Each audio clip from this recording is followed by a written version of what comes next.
Hey everyone, this month is Second Chance Month. If you're watching this after April, then we're talking about April. April is Second Chance Month, and I'm doing a roundtable with some amazing people who not only work within the employment field and education field, but also just people who understand the importance of giving people a second chance and getting back into the world properly. And we have CareerSafe and Nucleos on the roundtable today. Ben, how are you? I'm doing well. How are you? I'm great. Amy, how you doing? Doing great. Thank you so much. Glad to be here. I just learned Amy's from Texas, but living in New Jersey, completely different world. Am I right? It's a definitely different world. And then all the way on the other side of the map, I'm in Georgia. You got Chris, though, all the way on the other side in Washington. How are you today, Chris? Doing good. Thanks for having me. All right, awesome. So this conversation is around employment and education within for people who are getting re-entered back into society. But if you're not familiar with Second Chance listeners, Second Chance Month is an opportunity to highlight and point people to the fact that people who are currently incarcerated or formerly incarcerated, they deserve a second chance. And what I love as I've learned more and more about CareerSafe and Nucleos is people basically when they get out, they feel like they're 3 steps behind. And what you both provide with your education and with your training and with your learning, with your credentials, is you're basically saying, let's get people instead of 3 steps behind, at least just 1 step behind, or on the same level of playing field. So let's talk about CareerSafe. You guys help individuals with criminal records prepare for meaningful employment in the reentry process. How do you do this? I think it makes sense now for us to start with with our primary feature product, which is OSHA 10 training, and Amy is more expert at what that is and what that entails, and then I can walk through how we do that in correctional settings. Our mission is to really focus in on that age bracket between 16 and 24, where people are still looking for jobs and placement. And so with that, understanding that the OSHA 10 is one of those important credentials that's needed if you're going to be in the trades, and in specifically construction, carpentry, welding. Um, we have pathways as far as career safe goes in agriculture, healthcare. OSHA is the foundational skills that are needed for safety in the United States, and that's what we provide with our OSHA 10 credential. I love it. So for me, listeners, I was formerly incarcerated, and when I got out, I went to a popular hotel chain, was hired on, and then I moved up, and I was the GM and then director of operations. And we looked for stuff like that on their resume, and we needed more like stuff for pools and things like that.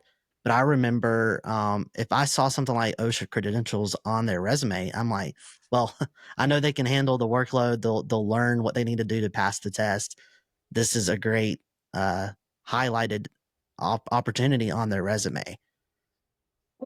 Yeah, and no, real fast, just to add to that, I think another thing that we have some productivity skills also that are available, that are short. They're just an hour, 2 hour, 3 hours long courses. Awesome. Yeah. And I think when you're talking about, individuals that are incarcerated, a lot of it, I think, has to do with just building their confidence up Yeah. and letting them realize that they can do things and that they are capable. And I think that those are some quick steps that allow people to feel successful.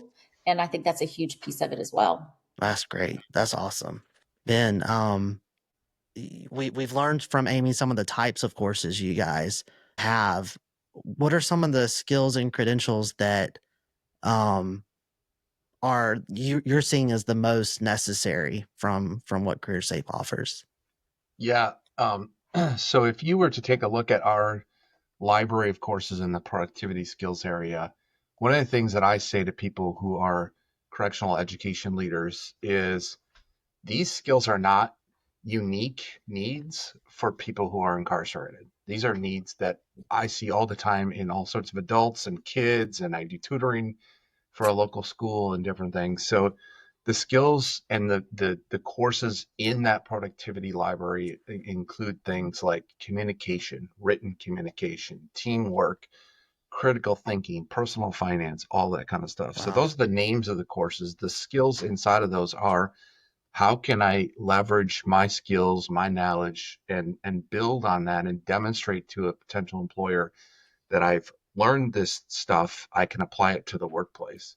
Yeah. If you look at the required skill building in the OSHA 10, both the construction and general industry courses, it's some familiar themes with personal protective equipment and bloodborne pathogens. And then when you get into the career skill areas that Amy mentioned regarding like manufacturing and veterinary and different things like that, it demonstrates to you the safety hazards of those workplaces. Wow. And are the classes available on, you can take it on tablets, computers, etc.? Yeah, so what I'd say to that, Noah, is generally it's we have administrators in the facilities who are managing accounts in Yeah. our system, and those management distribute things through technology platforms like Nucleos, where you essentially get access to things. We are included in some tablet vendors and are working hard to get onto other tablet vendors' platforms as well. But our partnership with Nucleos has provided us a great pathway to provide this training to people across several states and other jurisdictions as well. That's awesome. And that points us directly to Chris with Nucleos. You guys have a partnership, as Ben just mentioned.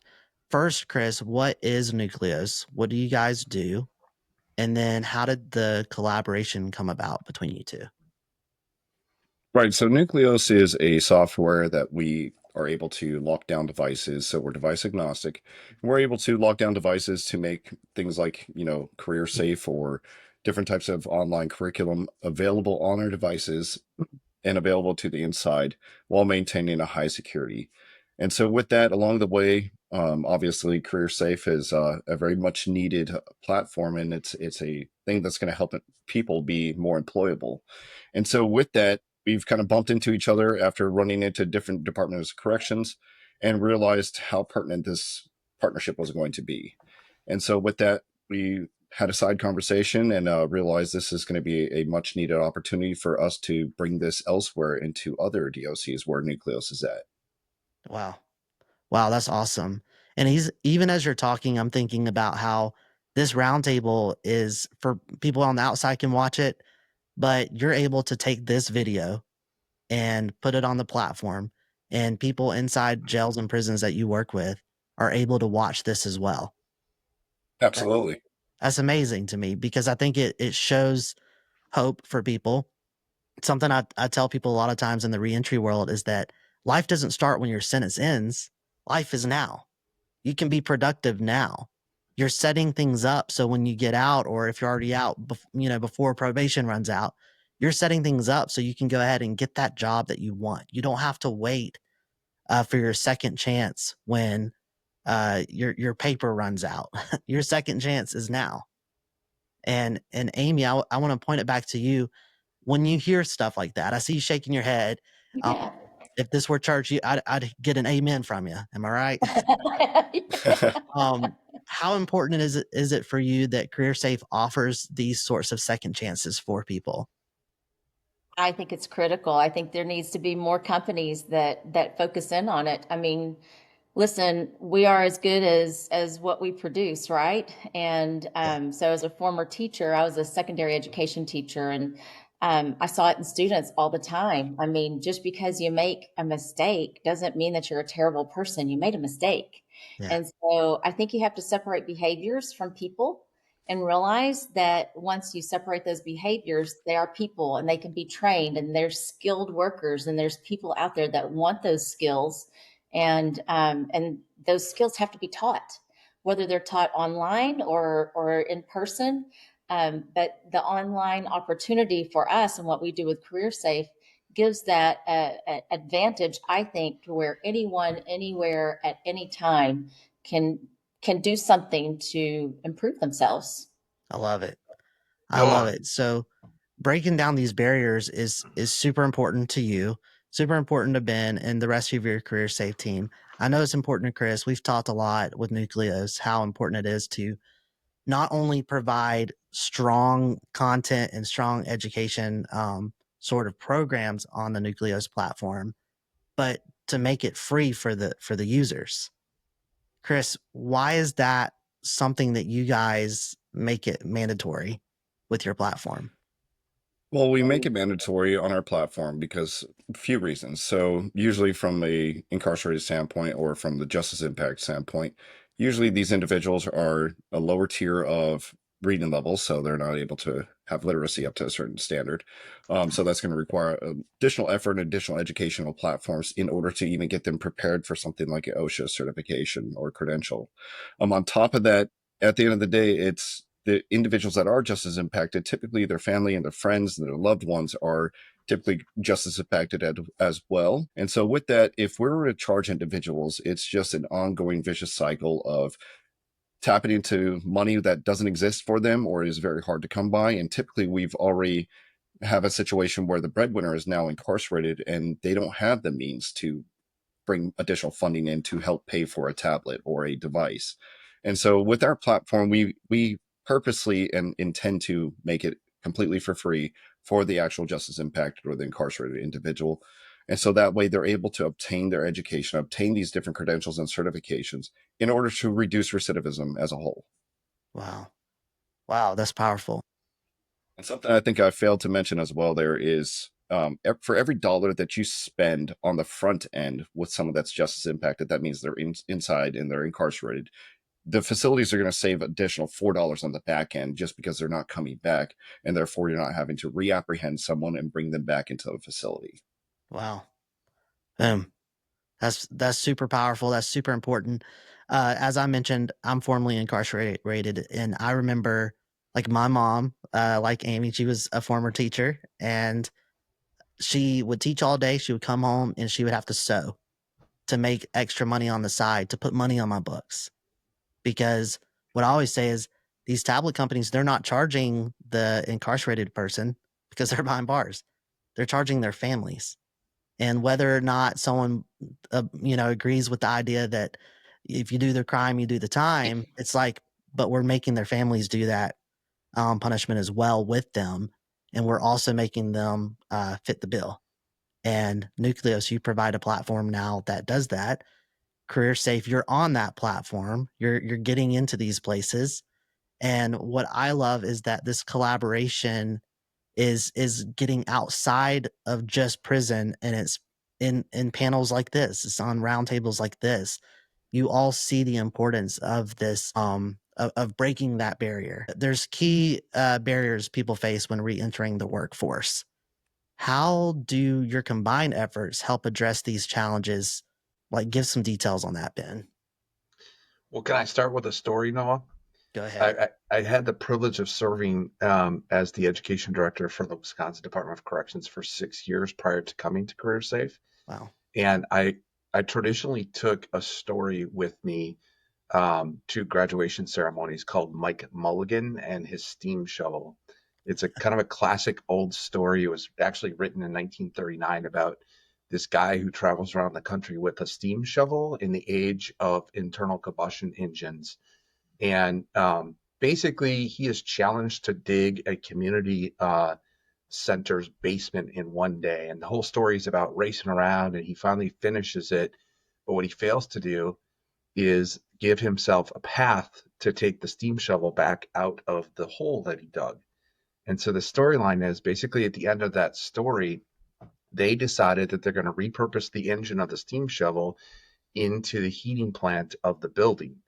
And so the whole storyline is really interesting about how sometimes when we're faced with adversity and holes, even holes that we dig for ourselves sometimes, we have the ability and the instantaneous ability to flip and repurpose our lives. So that doesn't come without challenge, right? If you think about the idea of all the digging, what they did, the whole storyline is challenge, right, to get there. But when they got there, they figured out a different purpose for the steam shovel. Mm. And the help and overcoming the challenge in our case is acquiring credentials that allow you to support your statement that you want to prove, you have a desire to do better, you can become employed. Hope there are opportunities out there, I promise you. Like, right, there's people who are begging for a labor force and a workforce at every level, and they just want some demonstration that you're willing and able to do the work. And our credentials demonstrate that. And again, the partnership with Nucleos allows us to distribute our credentials to people all over the place. Mm. Well said. I love that. It's, you know, one of the biggest challenges behind bars that is hard to address because it takes the person inside to address to confront it is identity. Like they start to believe the lies of the walls, the lies of the barbed wire, that they are nothing more than an inmate number. And you guys are providing an opportunity to say, hey, listen, you're no longer inmate number 1005. You're now um, a construction worker. You're now a welder. You're now these other things that you're providing these resources to. And I do want to follow this whole conversation up. I want to throw this in.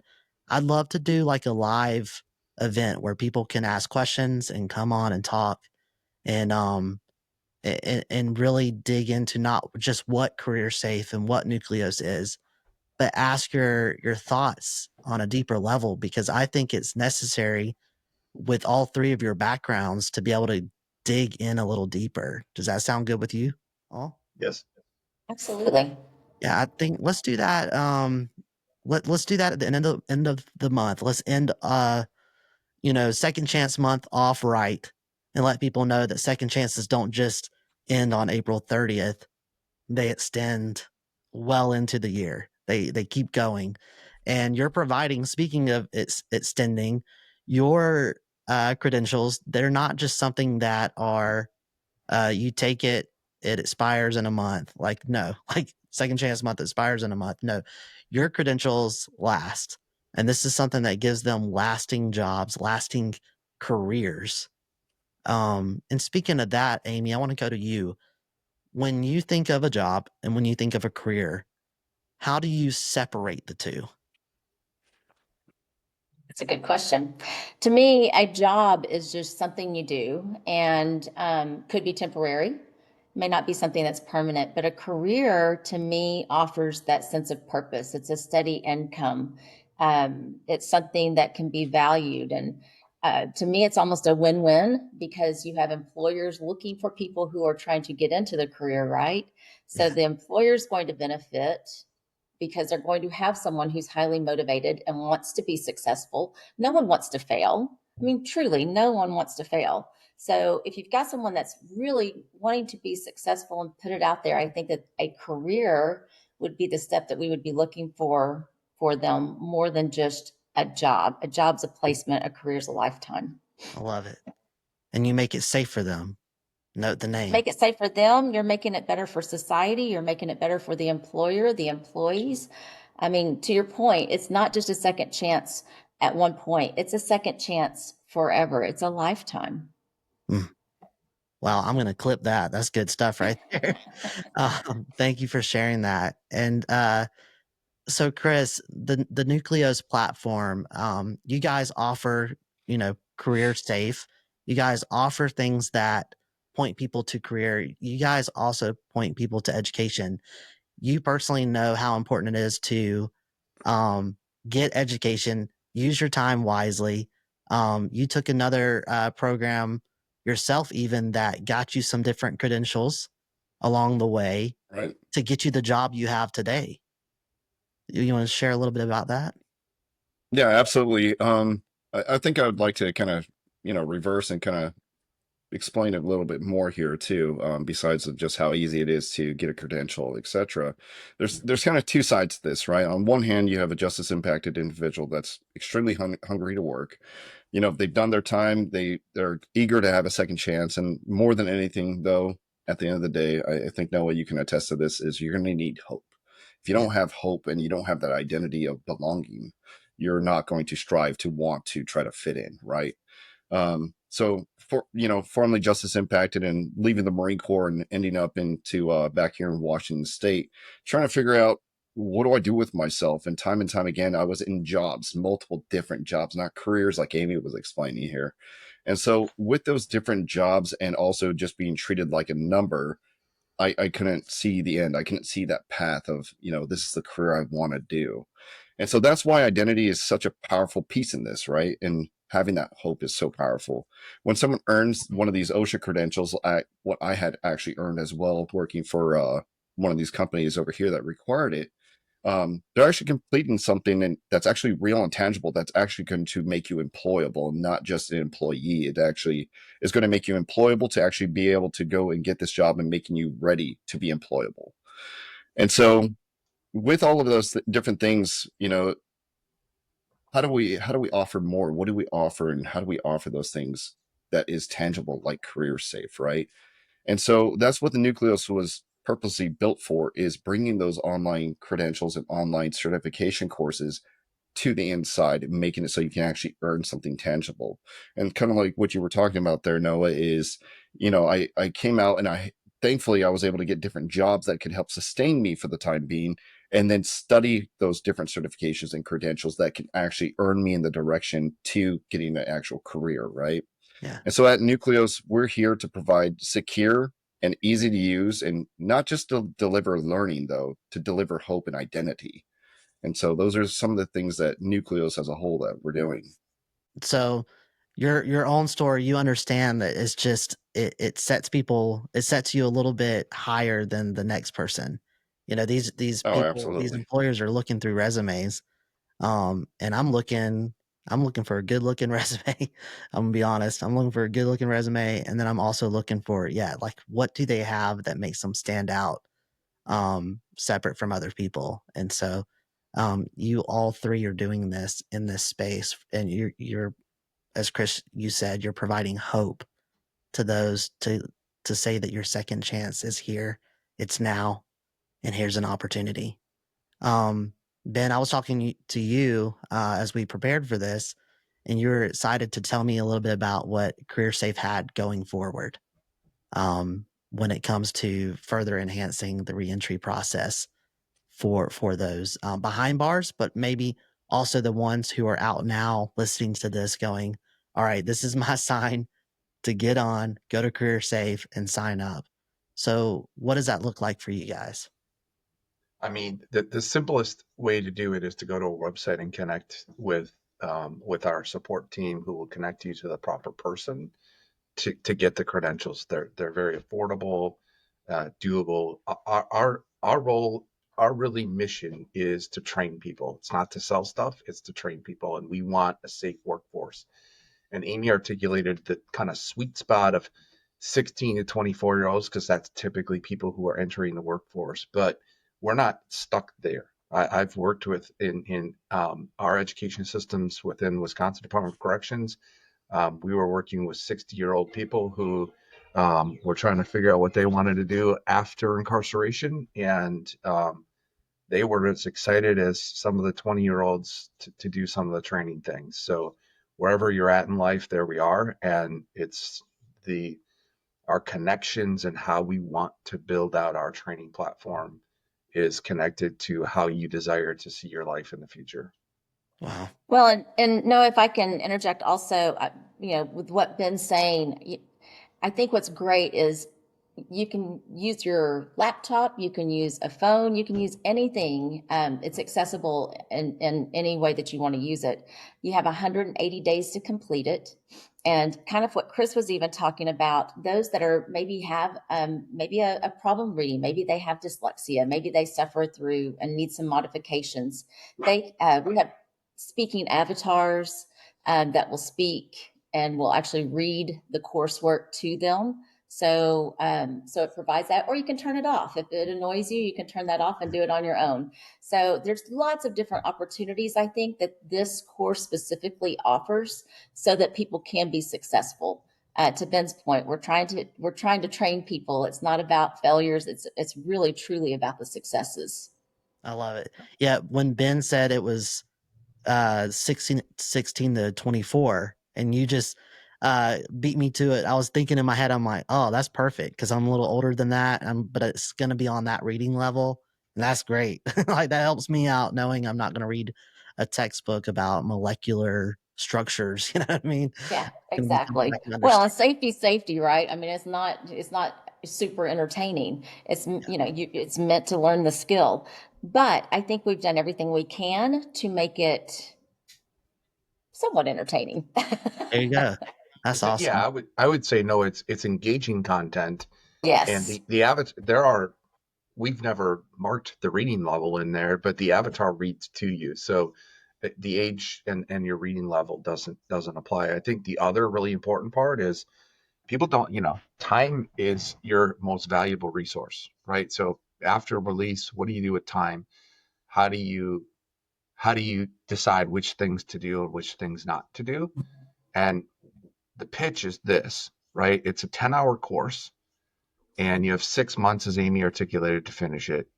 Is 10 hours worth $1, 2 hours more, finding employment, all of that kind of stuff? Only people who are listening can answer that question if they're interested, but it's a doable process. Yeah. That's so true. I've never even thought about how like you're taking something that could take up to 6 months or less if you get done early, and it's not just giving you these credentials, it's giving you pretty much a pay raise because that's just how it Yeah. works when you have the credentials. So that's amazing. Um, We have people that have even told stories, Noah, of like working at a grocery store and going in and showing their OSHA credential and coming back and saying, "Hey, just by showing that I put forth some effort, that that safety was important even on this job site, they've received 50 cents to $1 an hour more just by showing the card." that's good. So Ben, you dealt with people inside. Chris, you've dealt with people inside, and you see that a lot of times there's this stigma when people get out of what Amy just talked about, like not oh, they're not, they're formerly incarcerated, they don't give effort, but that's just not true. Right. People who have these second chances, they see it as a true second chance, like a chance to reinvent themselves, you know? Kendrick Lamar says it best. He's a wise philosopher. He says, no longer, it's not like us, right? It's like we want to separate ourselves from that. Did I just quote Kendrick Lamar on a second chance roundtable? Yes, I did. So, but Chris, can you talk a little bit about the importance of people who are inside listening to this on your platform, or those who have freshly gotten out watching this? How important is it to put in that effort to make sure they understand that they're showing their employer or their future employer that I'm in this to win this?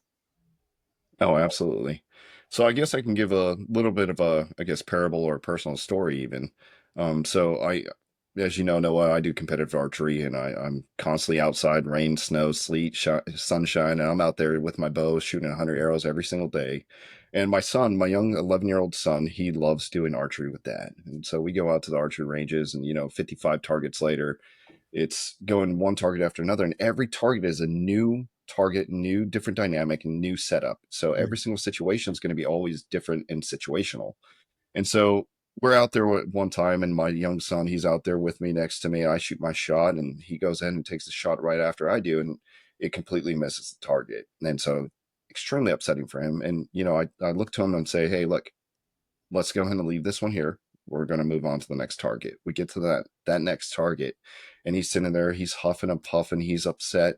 And the thing was with archery, it's a very finite, fine-tuned movements, right? So you can't have very extreme movements, and if you're huffing and puffing, your shot's going to get thrown off. And so from the past experience, his past situation that we were just at the previous target, he brought that baggage to the next target and therefore missed his target. Wow. And so I quickly realized this is something that I've had to learn to overcome. And also anyone who's justice impacted had to learn to overcome is we're not just preparing people to re-enter society. We're preparing them to outperform their stigma. So outperform the last thing that was said or done and outwork the limitations of their convictions in this case, right? And so we're showing them you can outwork those and out-certify and out-credential these stigmas that are wrapped around you and show what you're really worth. And I think with that amount of time that they have inside, they can absolutely do it on the Nucleos platform and being able to be eligible to be employed by someone. Wow. Wow. That's so good. Well, you guys all talked about what you're doing now in this space, what you're moving in the right direction to do even more things within the reentry space.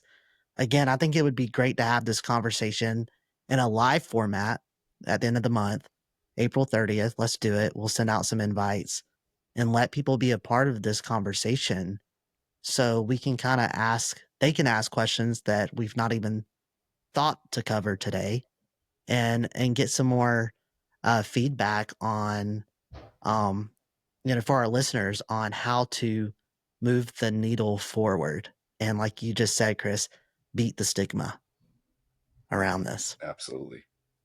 Awesome. Well, Amy, Ben, Chris, it's been nice talking to you today about this Second Chance Month, but also about how you're providing ways to overcome that stigma. One thing that I think in this reentry world, we hear a lot is like, oh, there's this problem, this problem. You guys are saying, yeah, we all know there's problems. Let's provide solutions. And you guys through CareerSafe, through Nucleos are going, here are solutions to the problem. And let's live in that, let's work in that, let's grow in that. So thank you all three for what you're doing in this space. Awesome. Thank you for having us. Yeah. All right. Well, listener, we're coming back. We're going to come back on April 30th to provide a um, live sort of webinar so we can answer some of your questions. You can ask questions about CareerSafe. You can ask questions about Nucleos. You can ask questions about Ben. Ben, any question about Ben you want? No, I'm just kidding. Don't do that. Ben's like, please don't. Um, I'm game.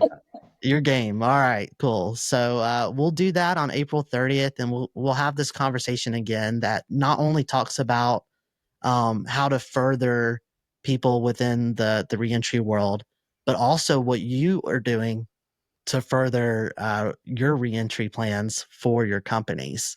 I think that'll be very hope filled as people see that there's companies like yours who are fighting for them on the inside and fighting for those who have already come out to the outside. So, again, thank you all so much. And listener, hopefully we'll see you for the live event on April 30th.